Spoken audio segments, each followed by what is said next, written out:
Hello friends, welcome you all. आज के video में हम देखेंगे कि इन्वर्टेड हैमर कैंडल कैसे बनती है और वो कैसे काम करती है। तो चलिए वीडियो शुरू करते हैं।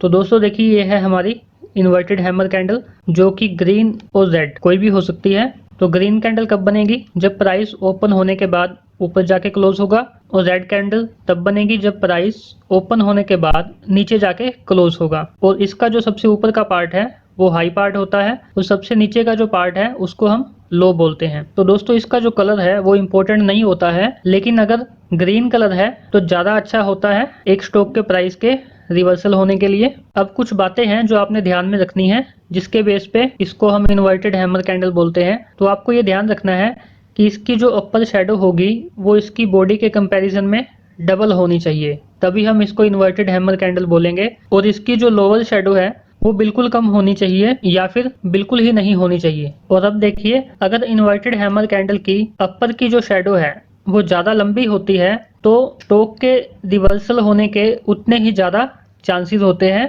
और जिस दिन ये कैंडल बनेगी उस दिन का जो वॉल्यूम है वो लास्ट के कुछ दिनों के कंपैरिजन में ज़्यादा होना चाहिए। जैसे यहाँ पे शो हो रहा है कि वॉल्यूम यहाँ पे ज़्यादा हुआ है जिस दिन ये कैंडल बनी है। और अब देखिए कि जिस दिन ये कैंडल बनी हो उस दिन अगर गैप डाउन ओपनिंग हुई है तो ज़्यादा चांसेस होते हैं स्टॉक के रिवर्सल होने के। जैसे यहाँ पे दिखाया हुआ है कि यहाँ पे क्लोजिंग हुई थी लास्ट डे में, और नेक्स्ट डे में यहाँ पे स्टॉक ने ओपनिंग की है। तो देखिए इसमें गैप डाउन ओपनिंग हुई है। तो इस टाइप से अगर गैप डाउन ओपन होता है स्टॉक और उसके बाद इन्वर्टेड हैमर कैंडल बनती है तो स्टॉक के रिवर्सल होने के ज्यादा चांसेस होते हैं, वो अप ट्रेंड में जा सकता है आने वाले टाइम में। अब दोस्तों देखिए कि जिस दिन ये कैंडल बनती है उसके पीछे की साइकोलॉजी क्या होती है, हमें वो समझना है। तो जिस दिन ये कैंडल बनी होती है हम ये कह सकते हैं कि बायर्स ने बाइंग के रिगार्डिंग अभी बात करनी स्टार्ट की है। तो इसकी साइकोलॉजी को समझते हैं दोस्तों। जब काफी लंबे टाइम से डाउन ट्रेंड चला आ रहा होता है तो एक लेवल पे आके बायर्स को ऐसा लगता है कि स्टॉक का प्राइस काफी सस्ता है और वो उन्हें अपनी ओर अट्रैक्ट करता है बाइंग के लिए। तो बायर्स क्या करते हैं, एक लेवल पे आने के बाद यहाँ पे स्टॉक को बाय करना शुरू करते हैं और उसके बाद यहाँ तक ऊपर ले जाते हैं। ऊपर आने के बाद सेलर्स को लगता है कि स्टॉक वापस ऊपर आया है तो हमें अच्छा मौका मिला है वापस इसे सेल करने का। तो सेलर दोबारा से उसको सेल करते हैं और वापस यहाँ पे आके उसे क्लोज कर देते हैं। तो इस दिन ये लगता है कि बायर्स ने कोशिश की थी प्राइस को ऊपर लेके जाने की, और आने वाले टाइम में अगर बायर्स एक्टिव हो जाते हैं तो प्राइस ऊपर जा सकता है। तो ये इसके पीछे की साइकोलॉजी थी कि पहले बायर्स प्राइस को ऊपर लेके आते हैं और सेलर वापस उसे नीचे ले जाते हैं और प्राइस यहाँ पे आके क्लोज हो जाता है। अब देखिए दोस्तों, इसके बाइंग लेवल है, आपने बाय कैसे करना है स्टॉक को। तो ये कैंडल कोई भी बनी हो, रेड या ग्रीन, जब नेक्स्ट कैंडल इसके हाई प्राइस को ब्रेक करेगी तो आपने एक स्टॉक में बाइंग में एंट्री लेनी है और स्टॉप लॉस आप लगाओगे लो प्राइस का। तो इस टाइप से आपने स्टॉक को बाय करना है, और बाय करने के बाद आपने स्टॉक को होल्ड रखना है मैक्सिमम 10 ट्रेडिंग डेज तक, या फिर इससे पहले अगर आपको प्रॉफिट आता है तो आप उसे बुक कर लीजिए। अब देखिए दोस्तों कि बाइंग करने के लिए हमें कंफर्मेशन चाहिए होती है। तो आपने बाइंग कैसे करनी है स्टॉक को, तो पहले देखिए डाउन ट्रेंड था, उसके बाद यहाँ पे आके एक इन्वर्टेड हैमर कैंडल बनी है और नेक्स्ट कैंडल ने इसके हाई प्राइस को ब्रेक किया है और ऊपर जाके क्लोज हो गई है। तो आपने इसके हाई से ऊपर बाय करना है और स्टॉप लॉस आप लगाओगे लो प्राइस का। तो जैसे इसका हाई प्राइस ब्रेक हुआ है इसको बोलेंगे हम कंफर्मेशन। तो आपने हमेशा स्टॉक को बाय करना है कंफर्मेशन मिलने के बाद ही। और टेक्निकल एनालिसिस में एक बात आपने ध्यान रखनी है, तो टेक्निकल एनालिसिस आपको सिर्फ ये बताता है कि आने वाले टाइम में एक स्टॉक के प्राइस के साथ क्या पॉसिबिलिटी हो सकती है कि वो ऊपर जाएगा या नीचे जाएगा। किसी भी टाइप की कोई भी श्योरिटी नहीं होती है इसमें, सिर्फ हम पॉसिबिलिटी के बेस पे ही काम करते हैं टेक्निकल एनालिसिस में। ये बात आपको हमेशा ध्यान में रखनी है।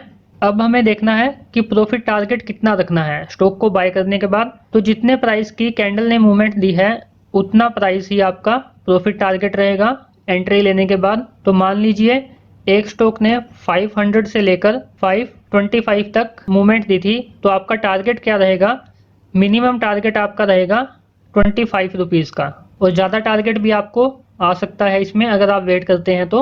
अब मैं आपको एक टिप देना चाहूँगा इसके रिगार्डिंग कि आपने कैंडल को कहाँ पे बाय करना है। तो देखिए दोस्तों, जब ये कैंडल कहीं सपोर्ट लेवल के आसपास बनती है तो अगर वहाँ पे आप इसको बाय करते हो तो बहुत ज़्यादा चांसेस होते हैं कि प्राइस ऊपर ही जाएगा। जैसे यहाँ पे दिखाया है कि स्टॉक ऊपर से नीचे आया, फिर वापस ऊपर चला गया, फिर वो वहाँ पे नीचे आया है जो कि इसका प्रीवियस लो है। तो यहाँ से प्राइस वापस जाने की कोशिश कर रहा है और यहीं पे अगर कहीं पे इन्वर्टेड हैमर कैंडल बनती है तो आपने वहाँ पे स्टॉक को बाय करना है अगर आपको कंफर्मेशन मिलती है तो। और अगर आप यहाँ पे बाय करोगे सपोर्ट लेवल पे तो आपको ज़्यादा चांसेस रहेंगे कि स्टॉक ऊपर ही जाएगा और ये ज़्यादा प्रॉफिट भी दे सकता है आपको।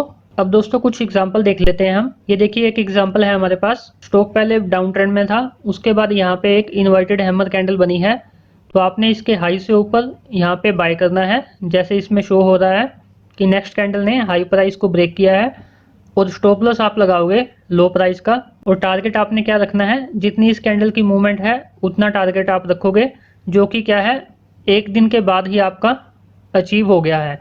तो इस टाइप से ये इन्वर्टेड हैमर कैंडल काम करती है।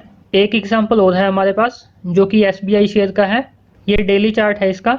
इसमें देखिए स्टॉक पहले डाउन ट्रेंड में है और यहाँ पे एक इन्वर्टेड हैमर कैंडल बनी है जो कि बिल्कुल लो लेवल पे आके बनी है। उसके बाद नेक्स्ट डे में हाई प्राइस ब्रेक नहीं हुआ, उससे नेक्स्ट डे में इसका हाई प्राइस ब्रेक होता है। तो आपने यहाँ पे बाइंग एंट्री लेनी है और स्टॉप लॉस आप लगाओगे लो प्राइस का। तो उसके बाद देखिए दोस्तों स्टॉक कितनी ऊपर चला गया था। तो अगर आप कुछ दिन वेट करते हैं तो आपको अच्छा प्रॉफिट दे सकता है स्टॉक। यहाँ पे कम से कम 3 टाइम्स आपको स्टॉक ने प्रॉफिट दिया है अगर आपने 5 या 6 डेज वेट की होती तो इस टाइप से इन्वर्टेड हैमर कैंडल काम करती है। तो मुझे लगता है दोस्तों आपको इन्वर्टेड हैमर कैंडल समझ आ गई होगी। तो अब आपने इसकी प्रैक्टिस करनी है और अगर वीडियो अच्छा लगा हो तो लाइक और शेयर कीजिए और हमारे चैनल को सब्सक्राइब कीजिए। And thanks to all for watching this video.